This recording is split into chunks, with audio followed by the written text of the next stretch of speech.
After protesting the closure of 4 estates, the People's Progressive Party, the PPP, is now prepared to support investment for the closed factories.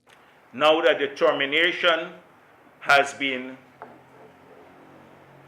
done, we were opposed to it, the closure of these estates, but we will push. In fact, I've been talking to people about creating a favor. We hope that we can get decent private investments into these estates. This is a position that we have changed because we were saying no closure, but now that there is closure, there is no job, that we can get decent investments into this. We will look at the process clearly. Jagdeo said that the PPP shifted its position because it was interested in jobs being created for the estimated 4,000 sugar workers who have been retrenched.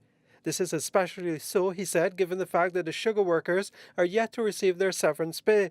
The government said that they will receive 50% of their severance pay by the end of the month and the other half within 6 months.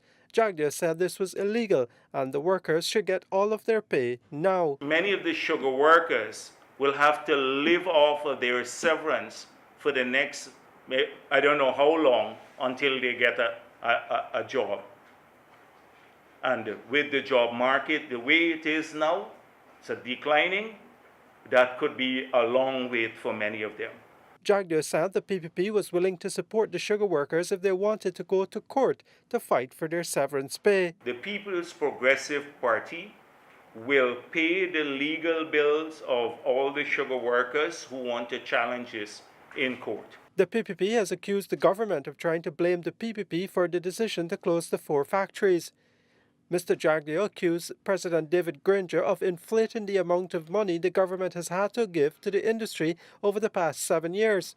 President Granger, in a statement on January 10th, suggested $80 billion, about $1 billion a day, was pumped into GaiSuco. The real figure, Jagdeo said, was about half of that, $48 billion. Of that amount, $32 billion was spent in the 3 years since the coalition took power.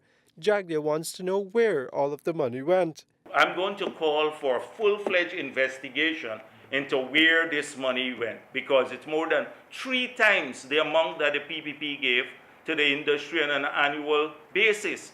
And this money, frankly speaking, if it had gone into GaiSuco, we may have seen something different.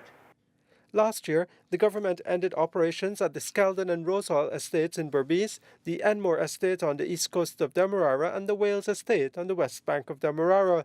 The firm PricewaterhouseCoopers has been hired to conduct a valuation of GaiSuco's assets and find a practical economic solution to the privatization of the estates. For the newsroom, Neil Marks reporting.